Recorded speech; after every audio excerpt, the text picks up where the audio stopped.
दे उतना अच्छा है। कल से आनंद की पढ़ाई लिखाई बंद।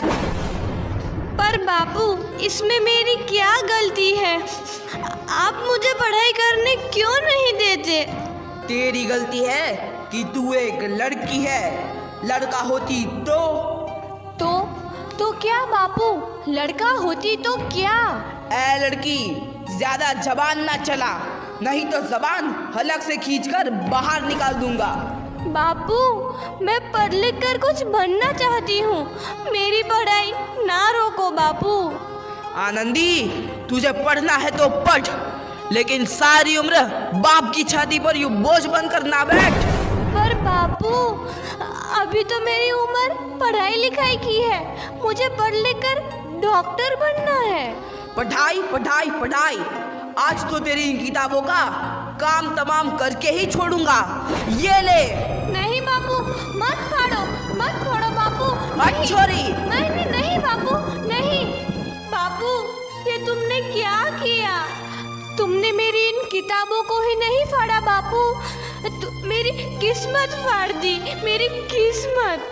ये कॉपी किताबें ना सिर्फ छोरों के हाथ में अच्छी लगती है। लड़कियों के हाथ में तो सिर्फ मेहंदी अच्छी लगती है, मेहंदी। पर बापू, मैं लड़की हूँ तो क्या हुआ? लड़का और लड़की तो हमारी दोनों आंखों के समान होते हैं। चुप कर आनंदी, और यह एहसान मान कि अब तक जिंदा है तू। कहीं बचपन में गला दबा कर मार दिया होता तो यह तेरी बकबक नहीं सुननी पड़ती आज। पर बापू, मुझे चूल्हा जलाना अच्छा ना लगे है। देख छोरी, जितना जल्दी हो तू चूल्हा जलाना सीख ले, उतना ही अच्छा है तेरे लिए। और हाँ, तेरा ब्याह तो होगा, वो भी कल के कल। मुझे माफ कर दे बेटी, तेरे बापू के जिद के आगे मेरी एक न चलेगी। माफ कर दे बेटी, मुझे माफ कर दे। इस प्रकार मात्र 9 वर्ष की छोटी उम्र में आनंदी का विवाह गोपाल राव जोशी से हो गया। बाल विवाह एक सामाजिक कुरीति है और इस कुप्रथा का शिकार होना पड़ा आनंदी को। 5 वर्ष बाद आनंदी 14 साल की हो गई है। उसके घर एक शिशु ने जन्म लिया है। देखते हैं आगे क्या हो।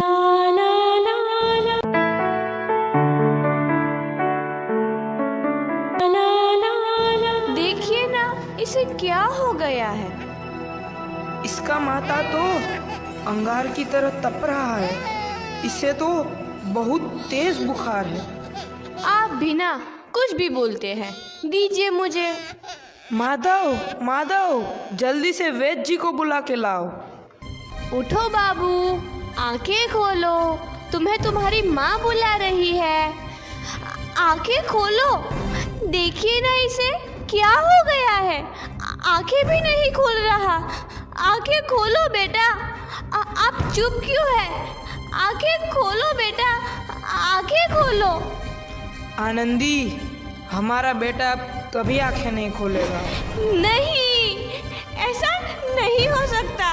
मेरे बेटे को मुझसे कोई नहीं छीन सकता, कोई नहीं छीन सकता। पागल मत बनो आनंदी। माधव,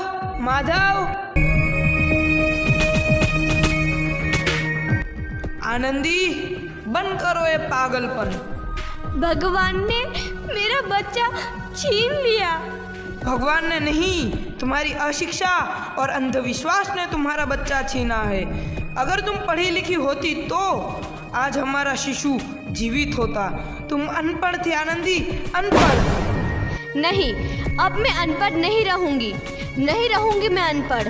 मैं पढ़ूंगी ताकि कल किसी और आनंदी को इलाज के अभाव में अपना बच्चा ना खोना पड़े। शाबाश आनंदी, और यही तुम्हारे अपराध के लिए प्रायश्चित भी है।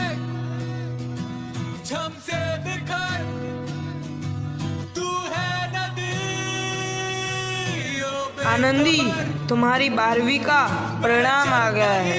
तुमने पूरे कॉलेज में प्रथम स्थान अर्जित किया है।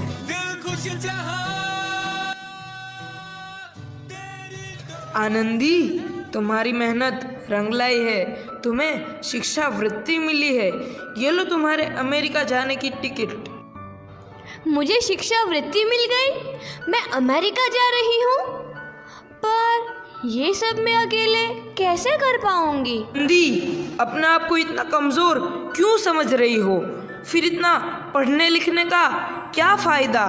तुम अभी गवार की गवार नहीं हूँ मैं अब गवार।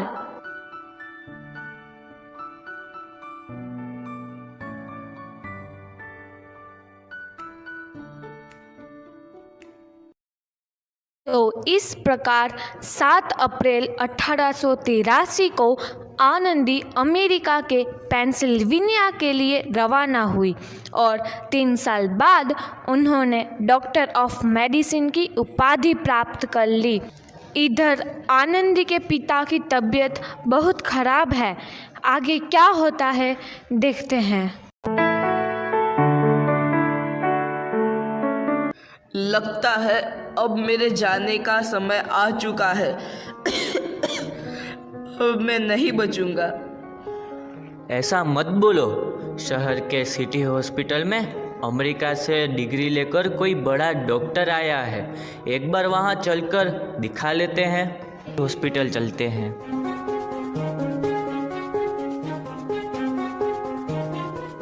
डॉक्टर मैडम, जल्दी देखिए, मरीज की हालत बहुत ही खराब है।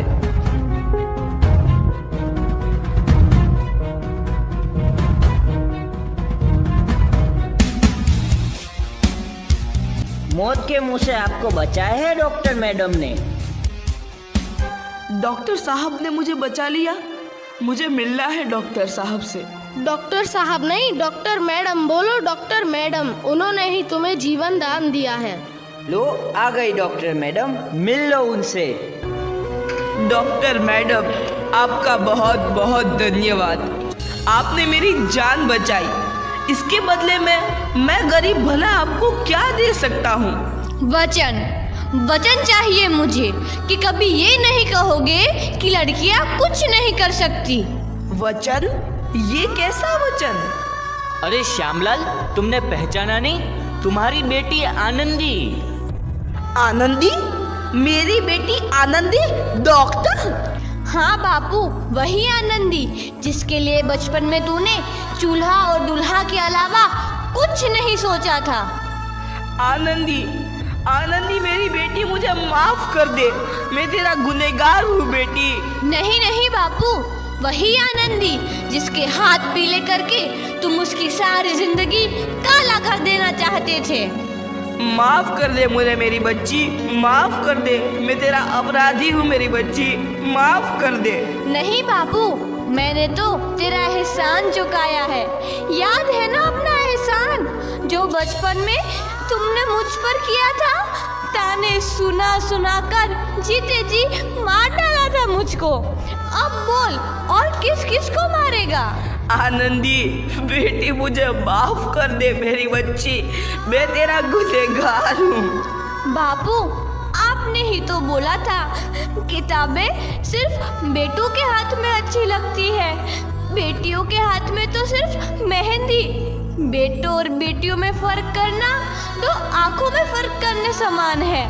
एक का पढ़ना और दूसरे का ना पढ़ना सामाजिक अंधकार है बापू, सामाजिक अंधकार।